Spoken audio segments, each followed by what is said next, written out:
Good evening and welcome back to Empty Cloud Monastery. My name is Bante Sudaso, and this evening I'll be leading the monk chat session. So this is your weekly opportunity to ask any kind of question, as long as it's at least somewhat related to Buddhism. I'll do my best to give an appropriate reply, or at least some kind of reply. So please feel free to type in questions, and I'll answer them as they come in. And when the questions run out, then the session will end. So if you want things to keep going, you can keep adding questions. So we'll start by paying homage to the Buddha, and then I'll begin going through the questions. Namo tassa bhagavato arahato samma sambuddhassa. Namo tassa bhagavato arahato samma sambuddhassa. Namo tassa bhagavato arahato samma sambuddhassa. Buddhang dhammang sanghang namasami. So hello to all the people checking in online. So I see a number of people who have said hello. So hello to Rick, Suzanne, Greg, Norma, John, Karuna, Alyssa, Vivian, Louisa, Richard, and Sud. And also hello to all the other people who are checking in online. And I see one question so far. So hopefully some more questions will appear promptly so that we'll have a good session this evening. So this question, Rick asks, what are the benefits and limitations of secular Buddhism in the West? Well,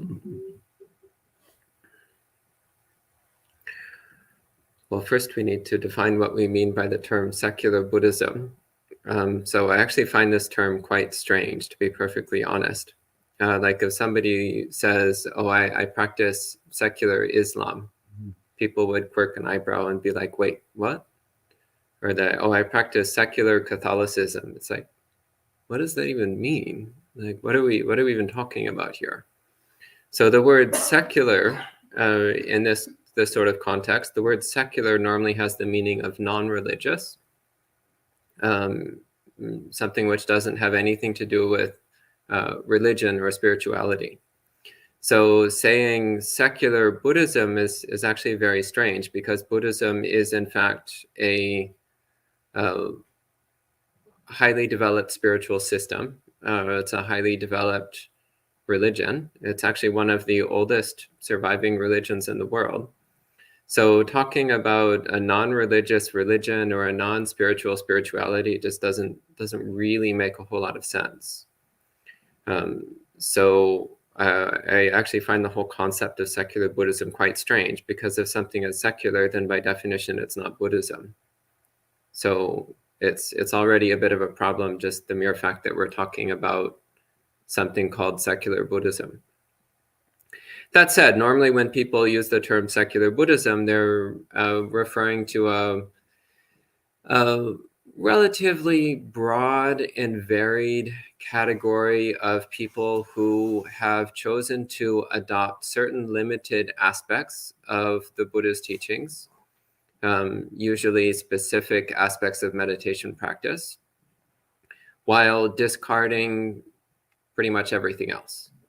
In particular, anything which seems to be a little too religious for their tastes, anything which seems to have anything whatsoever to do with what appears to be supernatural, anything that has to do with spirits or other realms of existence, or karma, or rebirth, or enlightenment, or Buddhas, or pretty much anything that has anything other to do, actually anything other than modern Western psychology, actually. That seems to be ultimately what so-called secular Buddhism is based on. It's actually based on a stripped down version of modern Western psychology with a little bit of meditation practice added in. So what are its benefits? Not much, to be perfectly honest. Not really much benefit. No. I mean, there's a little bit of benefit in psychotherapy. They found that mindfulness meditation has some limited benefit in helping with certain mild psychiatric conditions. That's about it. Limitations. Well, the limitation is that it's just not Buddhism. And so the biggest limitation I see of secular Buddhism actually is that it's caused a tremendous amount of confusion about what Buddhism is. Because Buddhism is in fact as I mentioned before, a highly refined religious and spiritual system, which includes within it quite a number of non-secular concepts, which are inseparable from the core principles and concepts and ideas of Buddhism. So it's literally impossible to have secular Buddhism. It just doesn't exist. So in the pervasiveness of so-called secular Buddhism has actually led to a lot of confusion, where people think that they can just do a bit of mindfulness meditation and call themselves secular Buddhist, and that I think that actually means something, but it doesn't actually mean anything at all. All it does is muddy and blur the word Buddhism. So that's the main limitation that I see. That, and again, like if you're just doing a bit of mindfulness meditation, but you're completely ignoring everything else in the Buddhist path, well, then you might get a tiny bit of benefit, but that benefit will be extremely limited, extremely narrow. It will only really be, again, in the domain of what you can get from a little bit of psychotherapy. That's really it. It doesn't even come close to touching what authentic Buddhism offers, which is the ability to completely revolutionize one's mind, to attain complete awakening, complete enlightenment, permanent freedom from suffering, limitless wisdom and compassion. Yeah, so they're not even in the same category. They're not even remotely comparable. I actually don't have anything wrong. I don't have any problem per se with what secular Buddhists are practicing. What I have a problem with is them calling themselves Buddhist and acting like they've invented some modernized form of Buddhism, which is somehow superior to the authentic traditional form. That's where there's a problem. Yeah, if they're doing whatever they're doing and they call it something other than Buddhism, I'm actually totally fine with it. In fact, I think it's better having it in the world than not having it in the world. It's just calling it Buddhism that I think is a gigantic problem. Okay. I see a few more people have checked in online. So hello to also to Julie, Gregory, Chani, Jay, Mary, John, Sleep Doc, a number of other people who are checking in. So Sud says, from our discussion in the morning, basically, does the Buddha say that following the Eightfold Path purifies the mind? Therefore, it seems this all leads to the 7 enlightenment factors and basically leads to 4 levels of enlightenment from stream entry through arhatship. Yeah. Yeah, if one is thoroughly practicing the Eightfold Path, then that naturally includes within it everything else in the Buddha's teachings. So if one is thoroughly practicing the Eightfold Path, then yes, you will by default also be developing the 7 enlightenment factors. And yes, that does mean that one will be on the path to stream entry and eventually to full awakening. So yes, that's correct.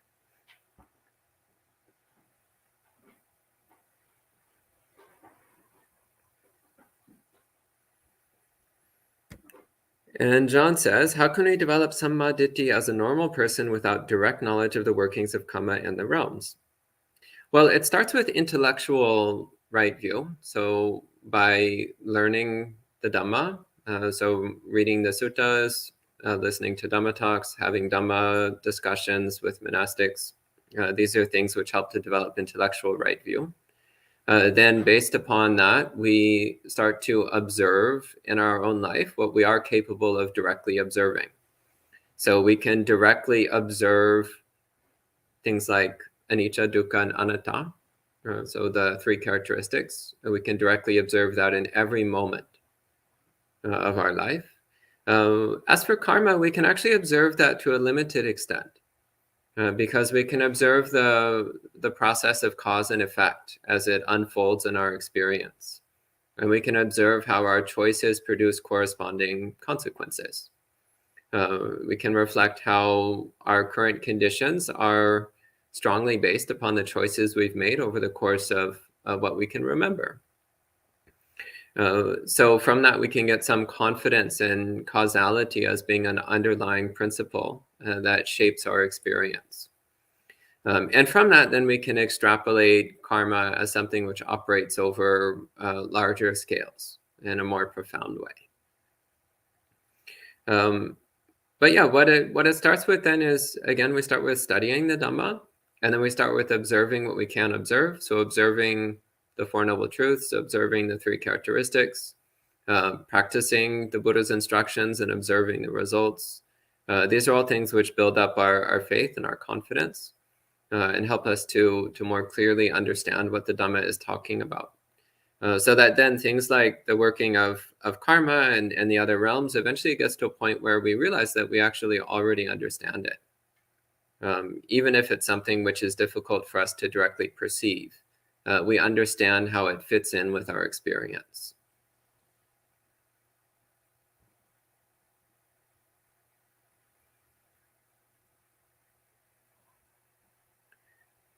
And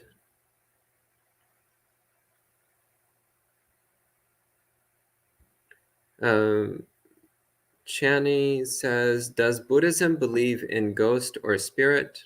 For instance, can we offer food to them via recitation of the monks? Yes, absolutely.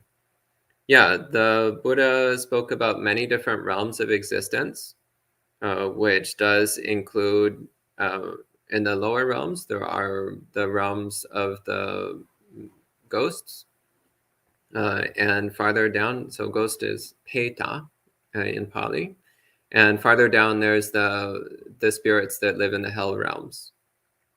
So the realms of Vinipata, Apaya, these very unpleasant states of being. And he also spoke about happy spirits. So beings who live in more happy conditions than humans, who have more happy lives than humans. Normally we use the word deva when talking about the happy spirits, but sometimes in the suttas the word yaka is used, which is very interesting because these days the word yaka is normally used to mean hostile or cruel spirits, but in the suttas it's used in a much more broad sense to actually mean any kind of spirit, whether they're in the lower realms or the upper realms, whether they're good or evil. It's a much more general term. But yes, absolutely yes. Buddhism does teach about the existence of all kinds of different spirits, and also the fact that we have been in all the spirit worlds in past lives, and also that some people can interact with spirits. They can have some communication with spirits in this life. And yes, there is also the Buddhist practice of dedicating merit to spirits. And this is something which is quite commonly done in traditional Buddhism.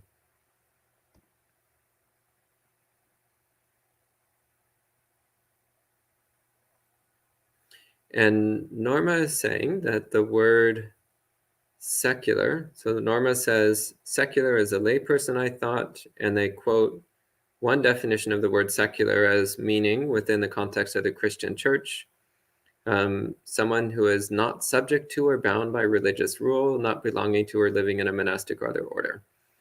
Yeah, so that's a very specific use of the word secular, which, as indicated here, applies specifically within the Christian church. And that's not how the word secular is used in ordinary speech. If you say the word secular without giving a clear context, like what you did here, if you just say the word secular, then people will instantly assume you mean not religious. So talking about the domain which doesn't have anything to do with religion. For example, if you say secular law, then that means law which doesn't have anything to do with religion, or secular practices which are not religious in nature.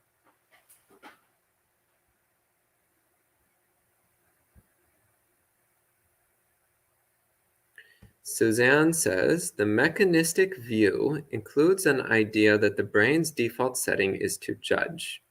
What is your view, and how can judging, not discerning, be changed? Well, first off, I have no idea what the mechanistic view is. Does anyone know this term? Otherwise, I can discuss its meaning. So I'm assuming this is based upon scientific materialism, the idea that the brain is basically a clockwork mechanism which follows highly predictable patterns, and that all human thought and behavior is the results of this clockwork mechanism, which would then explain why you're saying the brain's default setting is to judge. And you're asking, how can judging, not discerning, be changed? Well, first off, I think it really depends on what we mean by the word judge. So actually a strong element of Buddhism is to judge what is good and what is evil, judging what is right and what is wrong, judging what is beneficial and what is harmful, and then making choices based upon wise judgment. So I'm actually not convinced that judging is inherently bad, though I know for many people the word judging carries a very strong negative connotation. So maybe, Suzanne, if you can clarify your question in a bit more detail about what you mean by judging versus discerning, and why you would want to change that. I will just say briefly, though, that, of course, the Buddhist view is that the mind is not the brain, that the mind is something which operates independently of the brain, and that what we're dealing with in Buddhism is changing the mind itself. We're not so concerned with the brain, though, of course, we want to keep our brain healthy, because when the brain is unhealthy, then that does make it more difficult to interact with the world in an effective way. But ultimately, the mind is not the brain. It's something different. It's something non-physical. The mind is non-physical, whereas the brain is something physical. So not the same thing.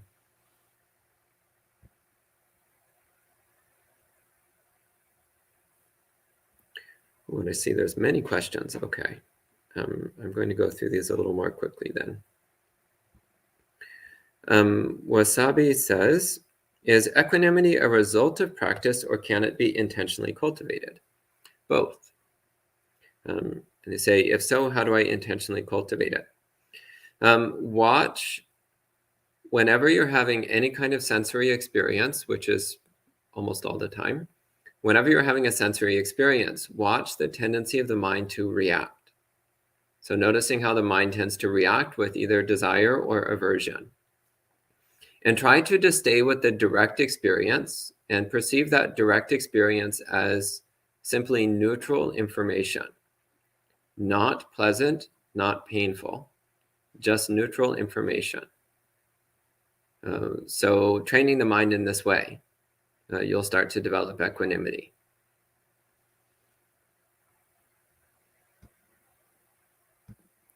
And Kumo says, in Sri Lanka, a traditionally Buddhist country, I can see how cultural boundaries and customs taking dominance of Buddhist teachings in many aspects of lay life. Why is that? Your thoughts?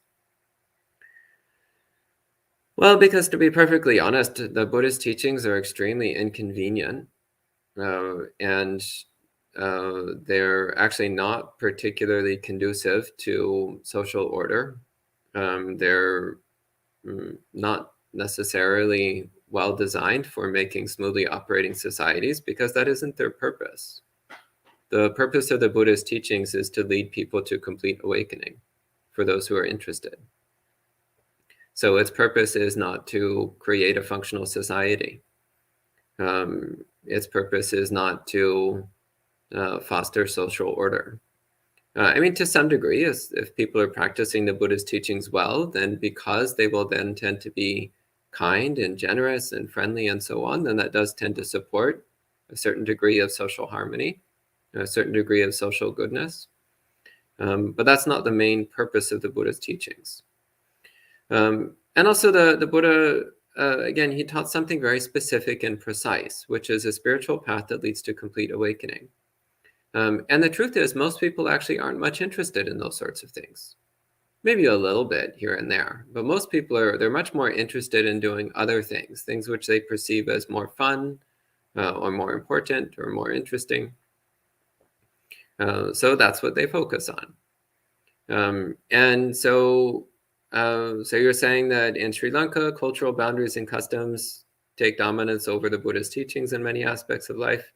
Yeah, that's true in every Buddhist country. In every Buddhist country, you'll encounter a lot of customs which are non-Buddhist and which are even anti-Buddhist. That's not surprising at all. That's actually perfectly normal. So then your practice then is to study the Buddhist teachings very carefully, identify what elements of your cultural conditioning are in opposition to Dhamma, and actively purge that conditioning from your mind, even if it means other people think you're weird, which they will. So prepare yourself to be judged by others, because they will. They will judge you negatively. They will think you're weird. Because in fact, it is weird. It is really weird to follow the Buddhist teachings. It's really weird to be happy all the time. It's really weird to be calm all the time. It's really weird to be nice all the time. It's really weird to be wise. And that's the kind of weird that we want to be. And even in Buddhist cultures, that's weird. Because there's actually no such thing as a Buddhist culture in this world today. There are countries which have lots of Buddhist people, but there's no Buddhist cultures to be found in the world.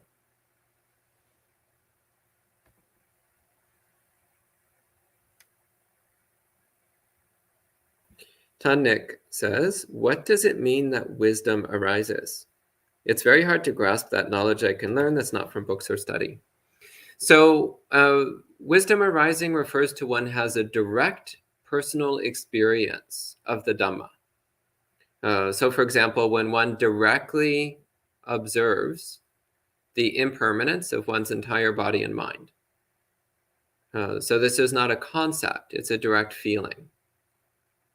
It's like a difference between reading a book about Italian food versus actually going to Italy and going to a bunch of restaurants and actually having food in Italy. So if you read a book about it, you don't really know what it is. You don't really understand it.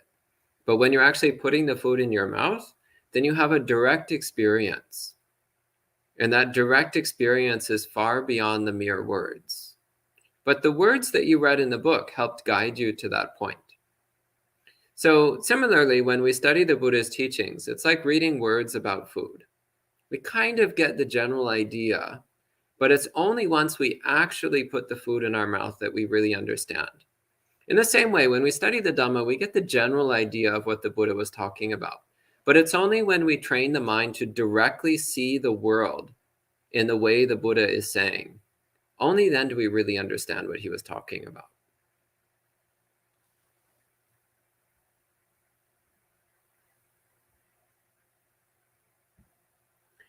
And Gregory says, I have heard of secular Buddhist meditators, whatever the heck a secular Buddhist meditator is. I've heard of secular Buddhist meditators who suggest that sometimes it is healthy to receive metta without giving it. What does that even mean? Metta is a practice that you develop within yourself of making your mind more loving and caring. There's no such thing as receiving metta or giving metta. There is only producing metta, developing metta, cultivating metta. That's it. Metta is not something you give or receive. It's something that you grow within your own heart. And it says, for those who don't have high self-esteem, They might be lacking high self-esteem because they're practicing secular Buddhism.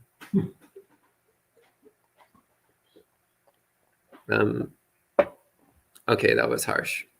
But let's be realistic here. If somebody's having self-esteem problems, there actually are a number of ways of addressing that. And metta practice may or may not be particularly helpful. But actually, if you practice metta and you develop a very loving, kind, and gentle heart, and you treat other people with kindness and courtesy, you're very generous and respectful, then you can reflect on what a good person you are. You can reflect, oh, I'm actually a really good person. I'm really kind. I'm really friendly. I'm really generous. How lovely. And from that, self-esteem will arise. Self-esteem connected with one's own goodness. And so that is actually a way that practicing metta leads to good self-esteem. But this has nothing to do with receiving metta or giving metta. It has to do with cultivating metta within your heart and reminding yourself that you're a good person. And that also depends upon the practices of morality, of generosity, of kindness, because that's also something that you reflect on to build up your self-esteem.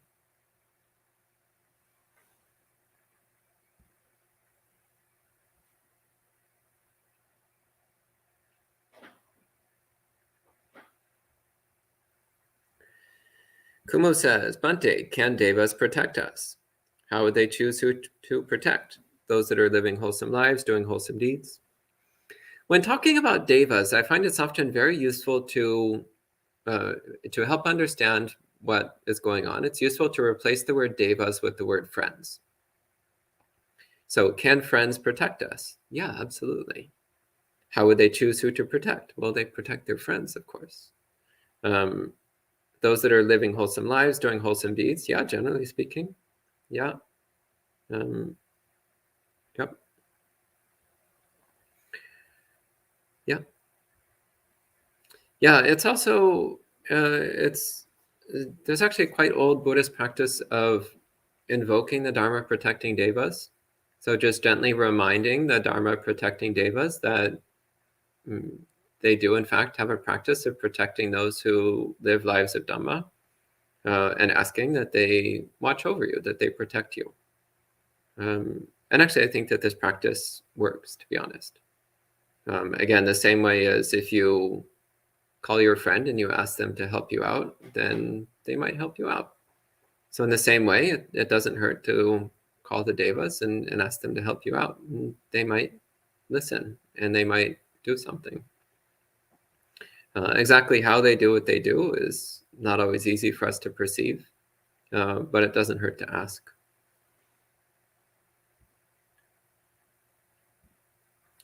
Jared says, are the 5 precepts only based around non-harming, or is there a deeper reason to uphold them? Why is it in my best interest to uphold the precepts? So non-harming is the surface level benefit of the 5 precepts. So not causing harm to others and also not causing harm to ourselves. That's the basic level. On a deeper level, the 5 precepts also serve as a way to start to observe the deeper movements of mind. Because it starts with something like, I undertake the practice of not telling lies. And we're like, okay, yeah, okay, don't tell lies. And then you'll start to notice, oh, there's this urge to tell a lie appearing in the mind. And you might even recognize, oh, in the past, I would have just said the lie and not even recognized the mental movement. But we start with not telling the lie. And then because we're not telling the lies, now we're more aware of the impulse to tell lies. So we start restraining that also, restraining the mental movement, the mental impulse to lie. And we start to recognize what's underneath that. What's the basic underlying motivation behind the urge to tell lies? So it starts to guide us into a deeper, more profound, and more subtle investigation of the mind, and in particular of the impulses in the mind. So that's a deeper layer of practicing the precepts. And of course, also they cultivate good karma, which makes for better conditions, both in this life and future lives. They also build up a sense of moral self-esteem, as I was mentioning earlier, a sense of high self-esteem based upon our own goodness, which also tends to make the mind happier, which then supports concentration practice. The Buddha said this is actually one of the most immediately noticeable benefits of keeping the precepts. When we keep the precepts, then the mind is more happy and joyful because we have the high self-esteem of knowing that we keep precepts, knowing that we're good people, knowing that we don't do anything harmful or blameworthy. And then with that happiness and peaceful mind, that mind free of remorse and regret, then it's easier to meditate. It's easier to enter samadhi. And Jared says, also, why is there a precept against lying, especially white lies, since those seem harmless? Oh yes, they certainly do seem harmless. Look more closely. Why is it harmful to tell any kind of lie, even a white lie? Why is it harmful? Well, one thing is you're building up the habit of telling lies. So maybe now you have the habit of telling white lies and you're like, oh, it's fine, it's fine. And gradually that turns into gray lies. And then before you know it, you might find that you actually tell a lot of lies. And sometimes they're actually not particularly white lies at all. So we want to build up a habit of truthfulness, of honesty. And the other thing also is that when we have a habit of honesty with others, then we also become more honest with ourselves. And being honest with ourselves is one of the most critically important elements of Buddhist practice. We need to really be honest with ourselves. What's going on in our mind? What are we doing? What are we doing with body, speech, and mind? Is it good? Is it evil? Is it helpful? Is it harmful? Does it conduce to awakening or away from awakening? So cultivating a genuine habit of honesty and truthfulness with others will help us to be more honest with ourselves as well, which then makes our Buddhist practice much more effective. And HPD says, can you tell me what the Sunday program is like at the monastery?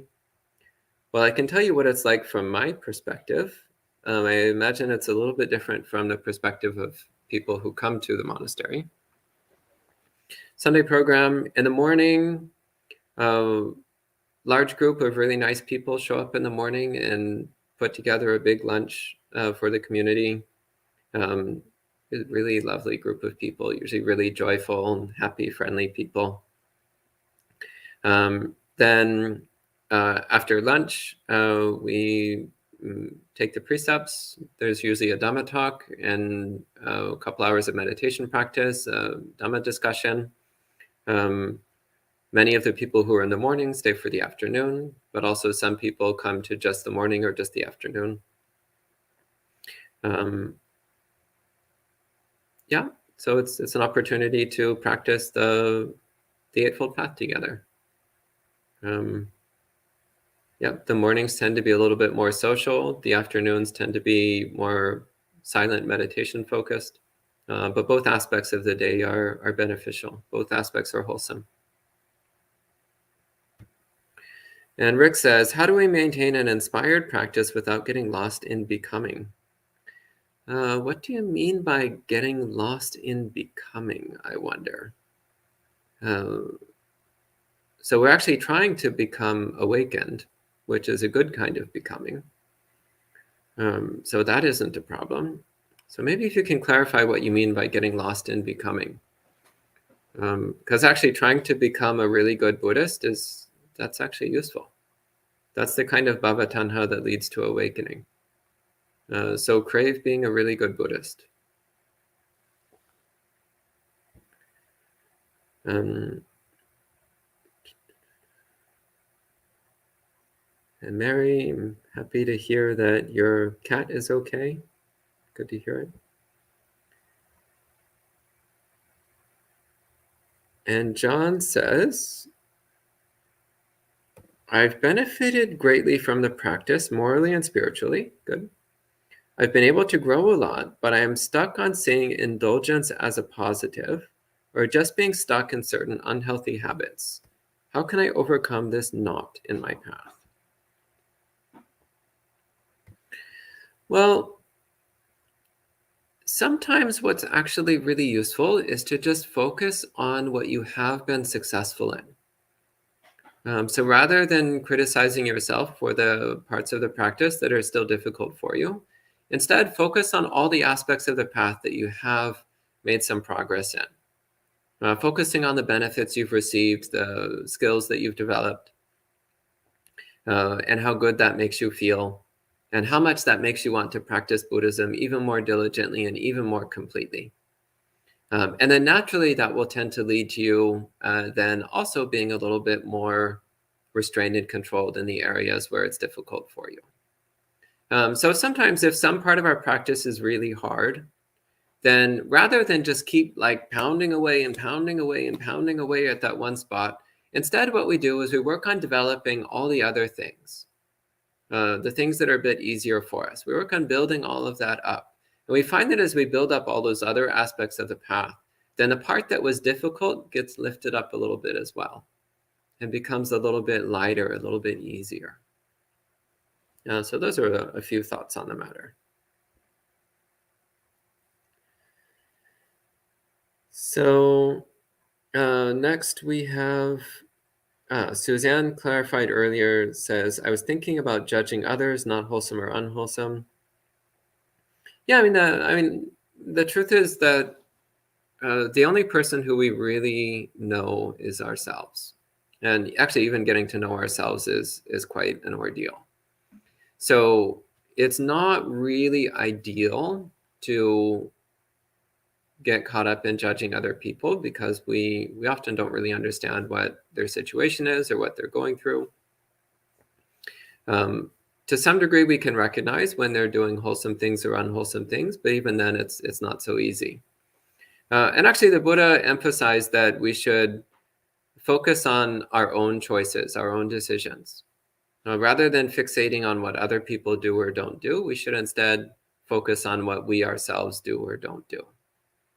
So let other people deal with the consequences of their own choices, and instead focus on making your own good choices.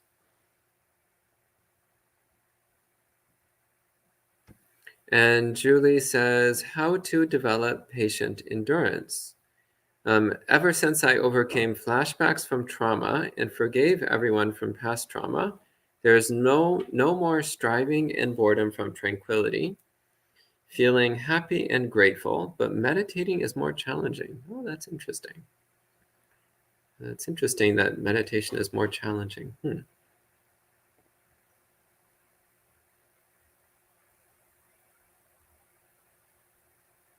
Feeling happy and grateful.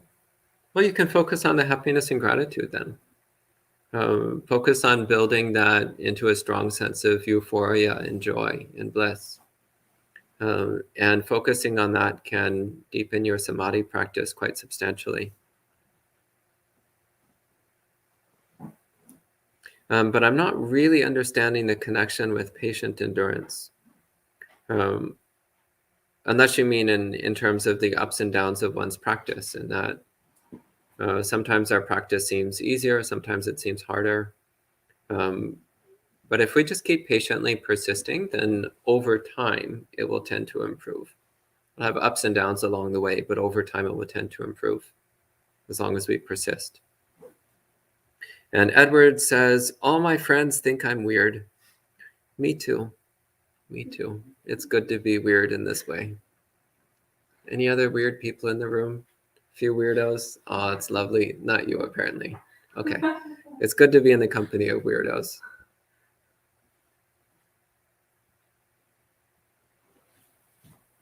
And Kumo says, Bante, that is so correct, meaning judged as weird for truly trying to practice the teachings of the Buddha, surrounded by Buddhists. Yeah. I mean, actually, I feel this as a monk. The more strictly and closely a monk tries to follow the Buddha's teachings, the more weird other people think they are. Even other monks think we're a little bit weird. It's kind of like, Bante, aren't you being a little too extreme about this? And it's like, yes, I am, because I want to attain awakening. Yes, I'm being extreme. Yeah. Yep. Yeah, strictly practicing Buddhism is weird. And even other Buddhists will think you're weird. But there's a few similarly strictly practicing Buddhists who will really appreciate your kind of weird.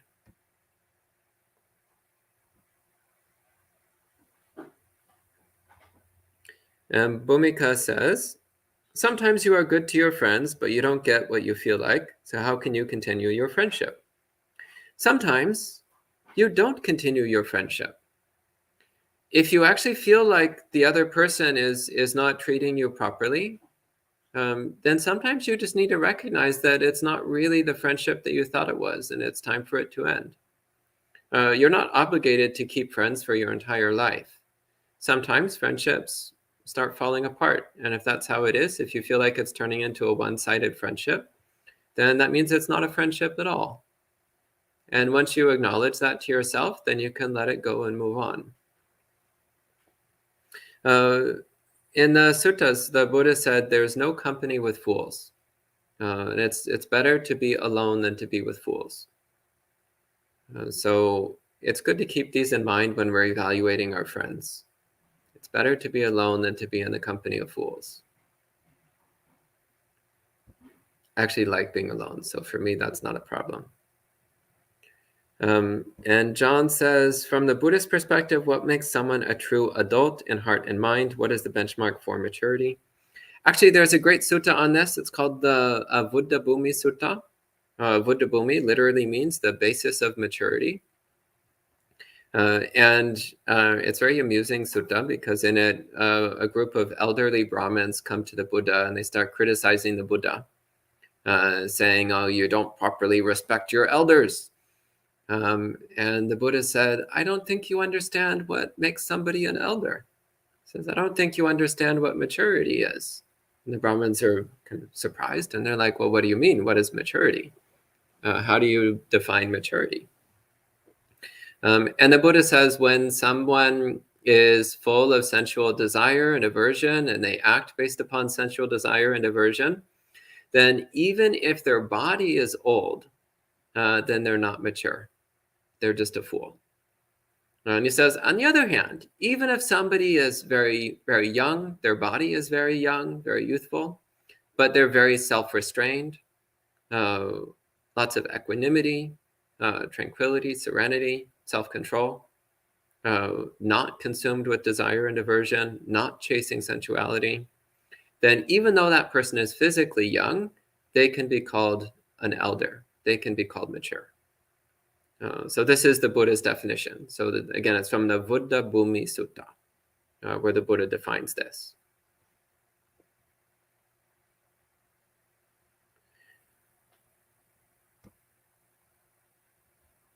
And Luisa says, for self-esteem, you need to give metta to yourself first, I think. Also do good things for other people and reflect on it. Yeah, absolutely. So metta practice by default should always include yourself. So the basic metta instruction is to wish, may everyone be happy. Not to wish, may everyone except me be happy. So metta practice is wishing, may everyone, including myself, be happy. May everyone be happy, including me. You're always included when you do metta correctly. So yes, absolutely. Make sure that your metta practice includes yourself, that you're also wishing for yourself to be happy. In fact, that's why are we practicing Buddhism? We're practicing Buddhism because we want to be happy. It's actually the basic motivation for Buddhist practice is metta. So it's very important to make sure that our metta practice includes ourselves. I agree.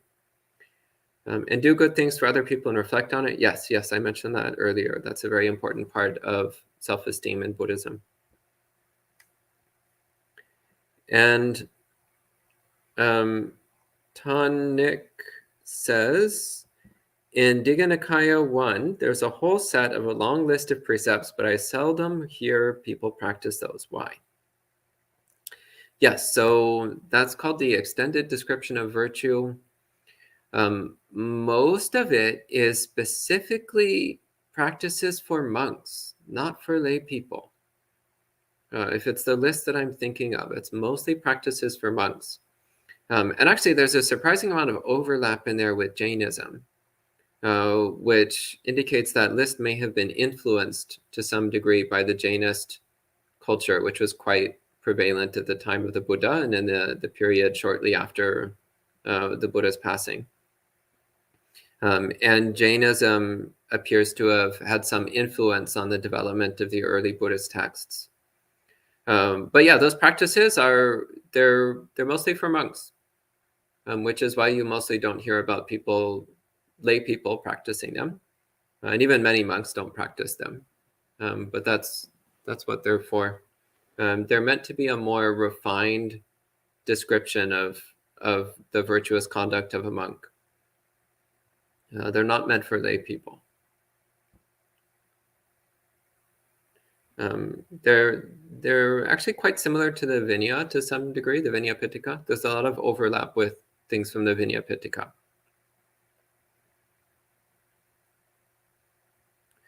And Vivek says, when I practice metta for all beings or a particular person, don't others feel this metta? Yes, other people can feel your metta. That's true. Creates this kind of warm, fuzzy cloud that extends out around you. It's actually quite tangible. When you're in the presence of someone with a strong metta practice, you can feel it from a distance. It's quite remarkable. Yeah, that's not me. So I don't have the bright fuzzy cloud surrounding me, but I've met some monks who do. It's really special to be in their presence.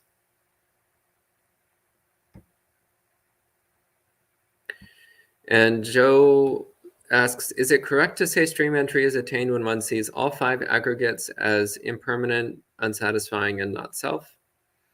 Yeah, you definitely will attain stream entry if you clearly see all 5 aggregates as impermanent, unsatisfying, and not self. Yeah, yep, definitely. Yep. And John says, is Empty Cloud named after the Chinese master? Actually, no. This is a common question, but the answer is no. That's actually not where the name of the monastery comes from.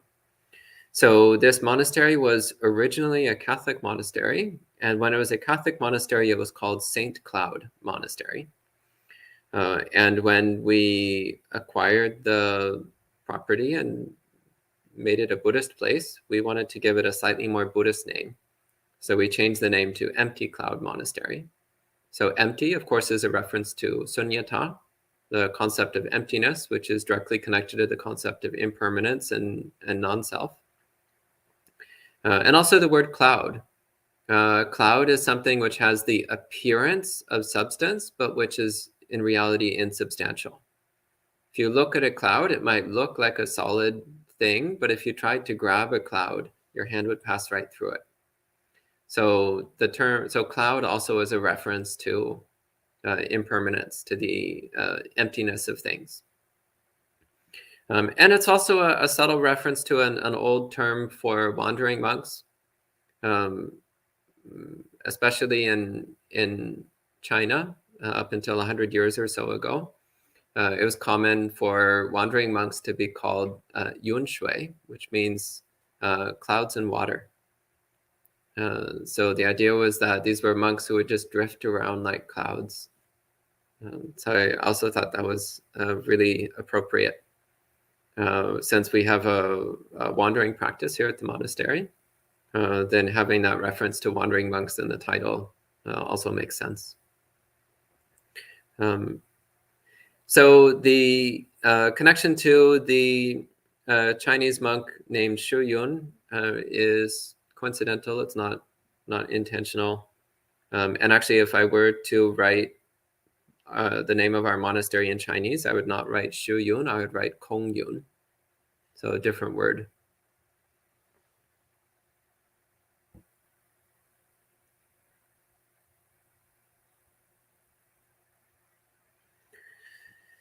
So Sud says, Dear Bante, how would one keep focus and enthusiasm to practice when sometimes no one else is pushing one in that direction? Oftentimes, people around me tend to encourage me into enjoying life with sensual pleasures. I wonder if this is just my past life bad karma, that no friends around are spiritually focused, but are immersed in just wasting away their years, just enjoying. Should we, in this instance, just focus on Maranasati? What would you advise? That's actually not a bad idea. And I have to say, recollection of death, Maranasati, that's really has a way of cutting through things. Often if I find myself getting caught up in unnecessary thinking, silly thought patterns, then I'll just start reminding myself, death, death, death. Or we're all going to die, or death is coming, death is coming. Just remind myself in that way. And then it's just like, why am I wasting my time on these silly thoughts when death is coming? It tends to cut right through it. Anyway, back to your question, how to keep focus and enthusiasm when no one else is pushing one in that direction? By surrounding yourself with people who push you in that direction. So it's not just your past life karma that has you surrounded with sensual people. It's also your present life karma. Remember, karma means choice. So you choose who you spend your time with. So if you're choosing to spend time with sensualists, well, then that's the kind of people you're going to be influenced by. So deliberately choose to spend more time with spiritual people and less time with sensual people.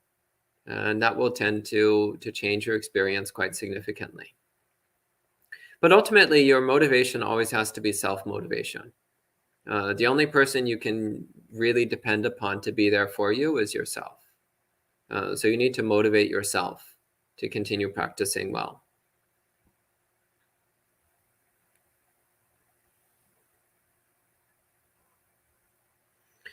And Gerson says, where the Buddha explains that it is reasonable to be in doubt when different spiritual leaders explain different philosophies.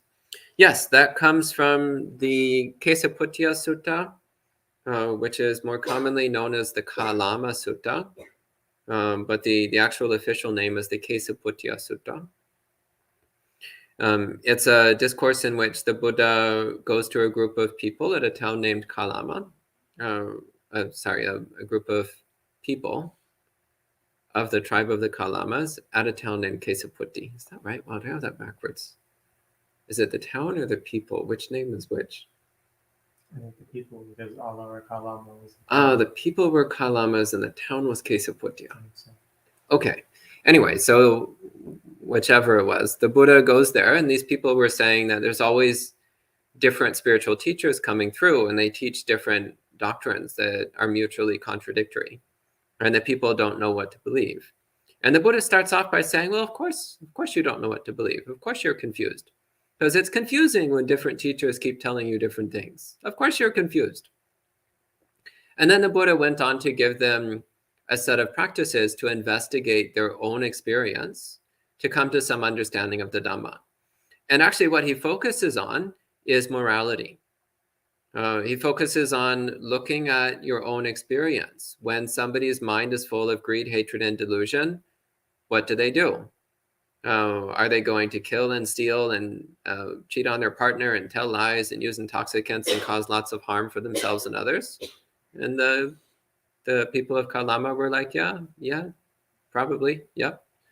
And the Buddha says, is that going to cause them a lot of suffering and confusion? And the Kalamas are like, yeah, of course. And the Buddha says, well, what if a person purifies their mind from greed, hatred, and delusion, doesn't kill, doesn't steal, doesn't cheat on their partner, doesn't lie, doesn't use intoxicants? Isn't that going to bring them a lot of benefit? And also a lot of benefit to others? And the people of Kalama said, yes, of course it would. Yeah. And the Buddha said in this way, you can see for yourself what's good and what's evil. You can see for yourself what's right and what's wrong. You can use your own moral compass. As long as you're honest with yourself, you know what's right and wrong. You know what's good and evil. And then the Buddha went on to give a very compelling argument as to why you should believe in rebirth, which I've noticed often when people refer to this sutta, they somehow conveniently skip the part where the Buddha explains why you should believe in rebirth. It's a very important part of that sutta. The Buddha gives 4 quite compelling logical reasons as to why you should believe in rebirth, why you should believe in karma and rebirth. And the interesting thing, once again, is that the Kalama people believed him and decided to become Buddhists. So yeah, it's a great sutta. Just to remember that it's not about being skeptical. It's about investigating your own experience so that you can directly confirm the truth of karma and rebirth through observing causality and morality in your own experience. That's the point of that sutta. It's not meant to increase your skepticism. It's actually meant to guide you to believing in karma and rebirth. and to being a more moral person. And Mary says, weirdos unite, LOL. Yes, that's why we have monasteries, so the weirdos can unite.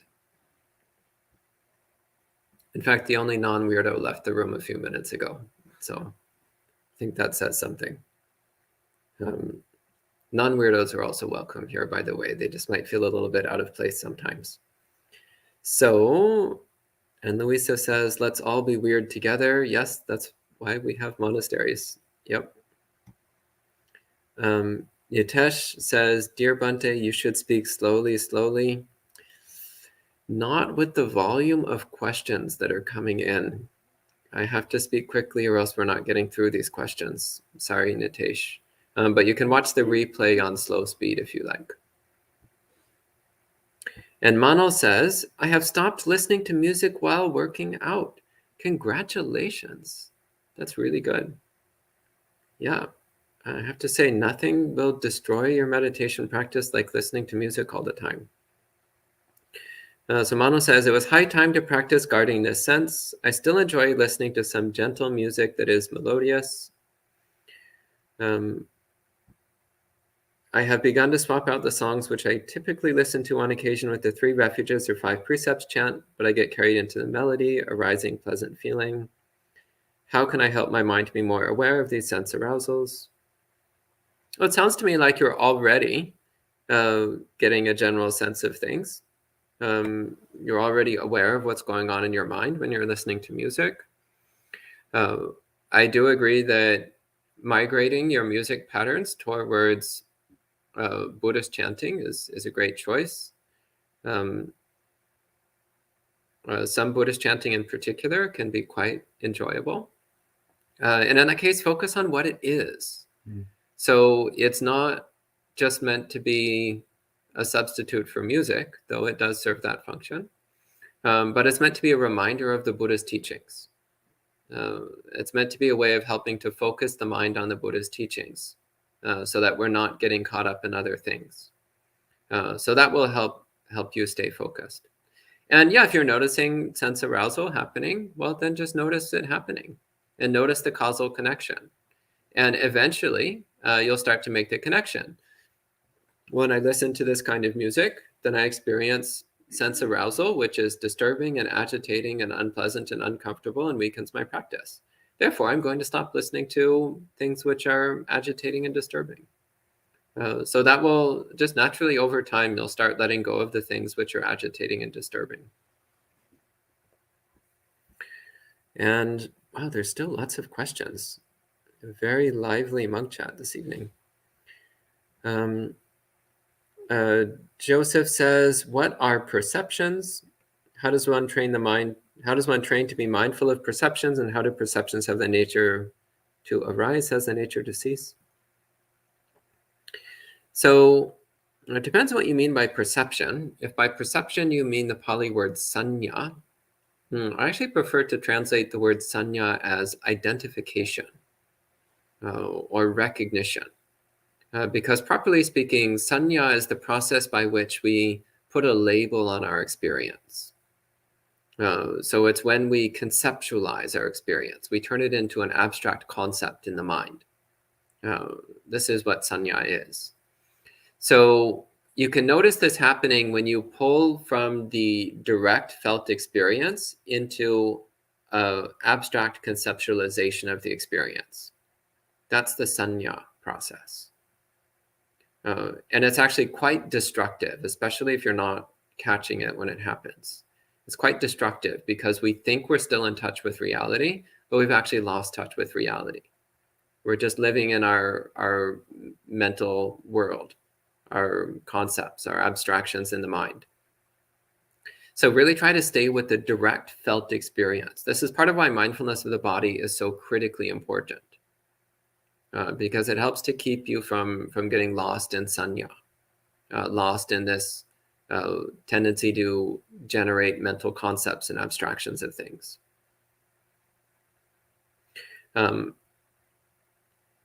Yeah, there's one teacher I know who recommends when you notice this happening to punch yourself in the leg.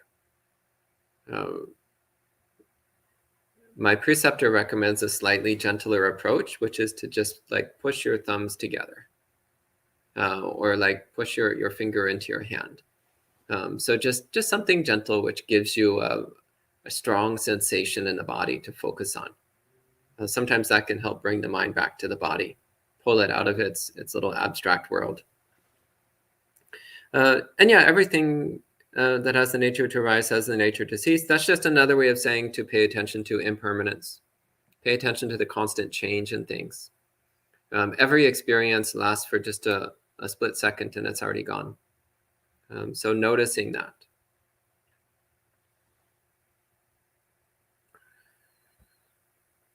And Tannik says, how to reconcile self-esteem and non-self? Well, in the beginning, we're mostly focusing on cultivating a useful self-identity, which points towards awakening. So self-esteem connected with Buddhist practice is actually useful because it will help us to practice more effectively and completely, which eventually then leads to the recognition of non-self. Also, in Buddhist practice, we're deliberately changing our personality. We're deliberately changing our self-identity. So then we also start to recognize that personality and self-identity are mutable. They're flexible.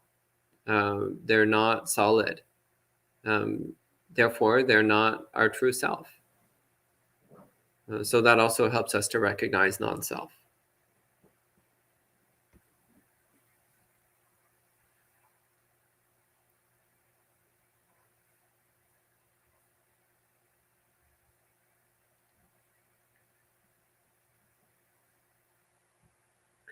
And Rick says, my neighbor is hostile, controlling, dishonest, and looks for ways to cause harm to me and what I own. I practice metta toward my neighbor. What type of body language, facial expressions, and verbal interaction should I practice? He looks for weakness for an opportunity to attack. So I recommend developing a good relationship with your local police department. So here at the monastery, we're on good terms with the local police, and every once in a while we've had need to contact them to come and help us out with troublesome characters. So if your neighbor is actually criminally harassing you, that's why we have police officers. So it's not always the nicest option, but sometimes it's the only option that works. So consider that you might need to do that once in a while. On the other hand, if what they're doing is not actually in the realm of criminal abuse, then your practice is to be kind and patient and tolerant, and also to avoid them as much as possible. That helps a lot too. You're not obligated to be in contact with this person. In fact, if you can avoid them, it's probably better to avoid them. And when you are in contact with them, just be kind. Yeah.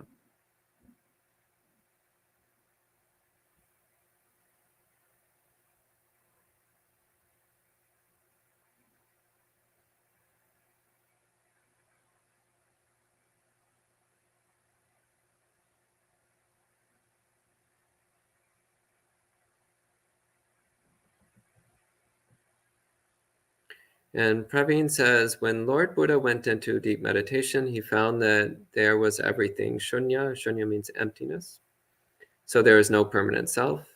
While Adi Shankara is a Hindu teacher of some sort, I assume, says that who witnessed that everything was shunya? And the Buddha would reply, that is not a valid question.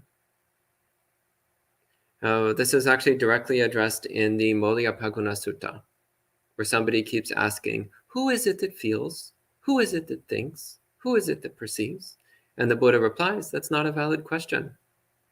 The proper question would be, under what conditions does feeling occur? Under what conditions does perceiving occur, and so on? So when one asks a question, who is it that does such and such? The very question is already grounded in the belief in a permanent self. So it's already an invalid question from a Buddhist standpoint, The question itself contains a false premise. So the Buddhist answer to Adi Shankara's question would be, that's not a valid question. The proper question would be, under what conditions does witnessing of emptiness occur? That might be a valid question. And the answer to that would be to practice the Noble Eightfold Path. And Jojo says, my company wants me to work on a stolen software. Would I be breaking the precepts for using it? Technically, no. You are not breaking the precepts. Whether or not your employers are breaking the precepts is a more complicated question, and there's different opinions on the matter. Whether or not they're breaking the law, well, that depends upon the laws of wherever you are. Some countries have very flexible laws around software copyright, and others have very strict laws. So I'm not going to get into legal questions because it's beside the point of Buddhism. It's not in the scope of Buddhism.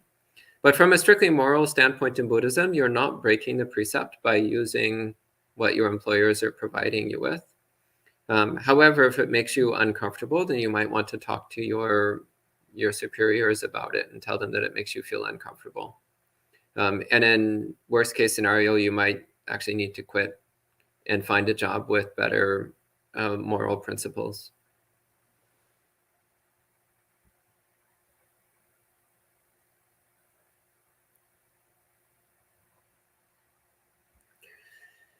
So Vivek says, the reason for my earlier metta question was because you mentioned earlier that we can't send metta.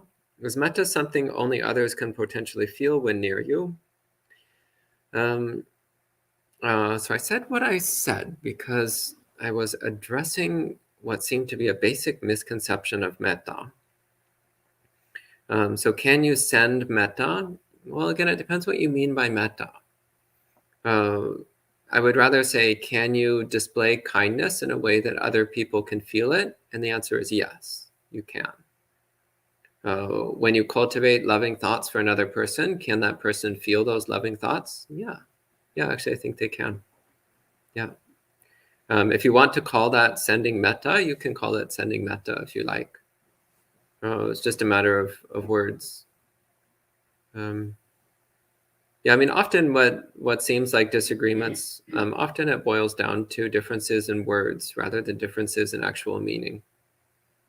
So the Buddha said that when there's disagreements, we should investigate whether it's a disagreement in both the words and in the meaning, or a disagreement only in the words but not in the meaning. So sometimes we find that we actually mean similar things. It's just a way of saying it that's a bit different.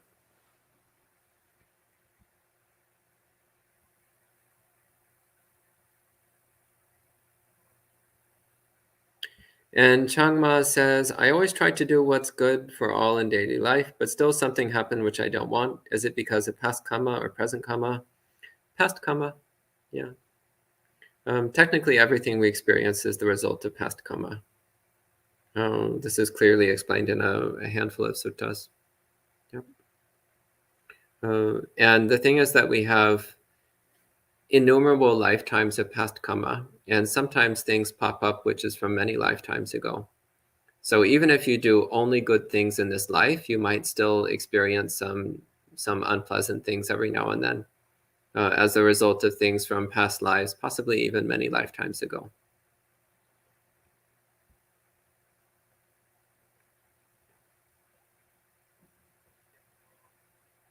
And Norma says, how much of the Itipiso is enough for a chant memorized? All of it. It's not very long. The whole chant is only, 5 minutes? Itipiso Bhagava Arahang Sama Sambuddho. Not even 5 minutes. It's like 2 minutes. It's nothing. No, in the course of my monastic training, I memorized literally hours and hours of chanting. I mean, the Itipiso is like 2 minutes. That's one of the most basic things. If you're practicing Theravada Buddhism, you should memorize the Itipiso. It's one of the most common things we chant. It's one of the things the Buddha himself recommended that we memorize and recite. So it's definitely something you should memorize. And AS asks, Is the Patimokkha always chanted as rapidly as I have heard it, or does that depend on the monastery? Well, I don't know how rapidly you've heard it, but usually it's chanted pretty fast because if you chant it quickly, it's about 40 minutes, 45 minutes. If you chant it slowly, it can be an hour or an hour and a half. So usually in most monasteries, it's recited very quickly so that the recitation doesn't take too long. I've only ever heard it chanted fast. The one time I heard it chanted a little on the slow side was actually when Venerable Bhikkhu Bodhi was reciting the Patimokkha, and he was a bit on the slow side. But it was still on the fast side by most people's standards. But for Patimokkha chanting standards, it was a bit on the slow side.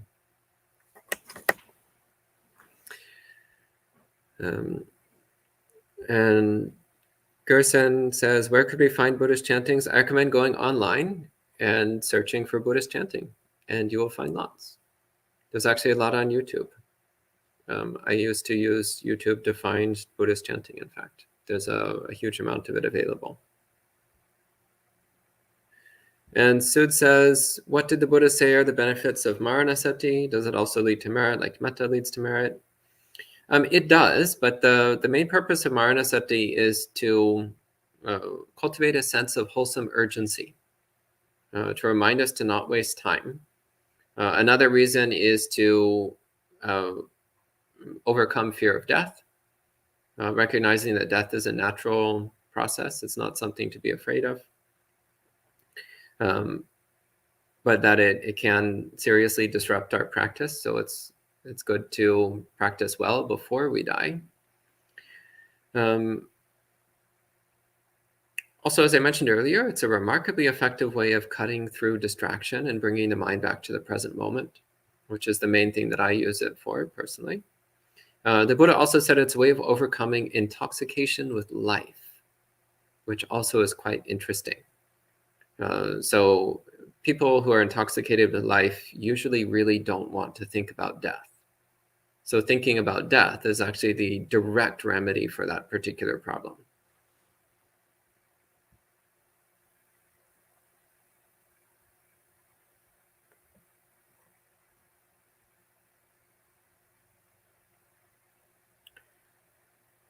And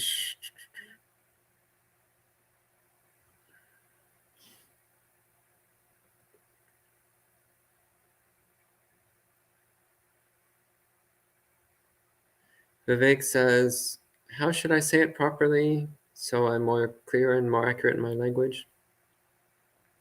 I mean, actually, when people say I'm sending metta to you, I understand what they mean, and most people will get a general idea of what you're talking about. I think it's actually fine to say I'm sending metta. But to me, the meditation practice of cultivating metta is something different than sending metta. So sending metta more just means like I'm wishing well for you, I'm hoping you're happy, and so on. Whereas cultivating metta is about building up in our heart that limitless loving mind.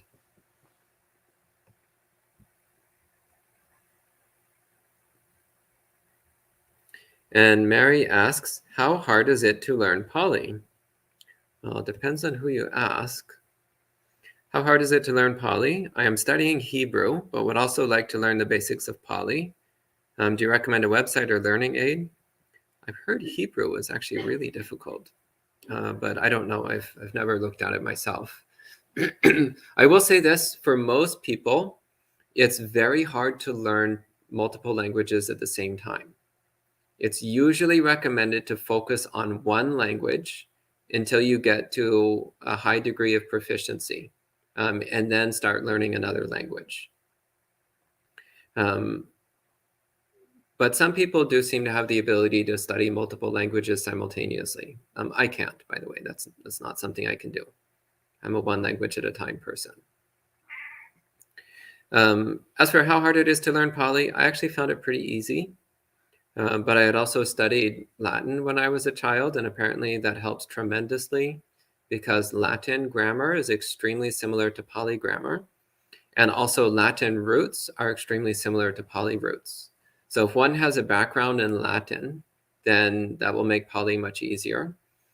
Or if one has a thorough understanding in a Latin-based language, such as Italian or Spanish, that also will help tremendously in learning Pali. Otherwise, I mean, just start studying Pali. There's a bunch of Pali textbooks, which I found really helpful. I can give you some recommendations in person next time you're here. Yeah, there's a number of Pali textbooks out there which are actually quite decent, quite helpful. And Mary said Hebrew was easy. Well, in that case, you might also find Pali as easy. I personally found Pali pretty easy. I learned it in a year.